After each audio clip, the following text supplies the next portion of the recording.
नमस्कार दोस्तों, मैं नीरू। आज बहुत दिनों बाद अपनी एक नई कविता लेकर आई हूँ, जिसका शीर्षक है खामोशी।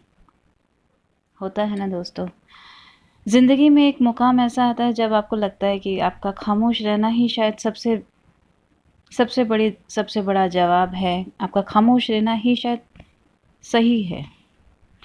कुछ ऐसे ही जज़्बातों को लेकर, कुछ ऐसे ही खामोशी के ख़यालों को लेकर प्रस्तुत है मेरी कविता, जिसका शीर्षक है खामोशी। अब खामोशी ही मेरे अल्फाज हैं, अब खामोशी ही मेरी खामोशी भी। अब खामोशी ही मेरी मोहब्बत है, अब खामोशी ही मेरी नफ़रत भी। अब खामोशी ही मेरा इकरार भी है, और अब खामोशी ही मेरा इनकार भी। अब खामोशी ही मेरे सवाल हैं, और अब खामोशी ही मेरा जवाब भी। अब खामोशी ही मेरी आज़ादी भी है, अब खामोशी ही मेरी सज़ा भी। अब खामोशी ही मेरी बद्दुआ भी है, और अब खामोशी ही मेरी दुआ भी।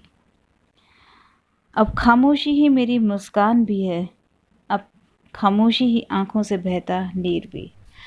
उम्मीद है दोस्तों आपको मेरी ये कविता पसंद आई होगी। अगर आपको मेरी ये कविता पसंद आई तो मेरा ये चैनल लाइक और सब्सक्राइब कीजिएगा। धन्यवाद। नीरू।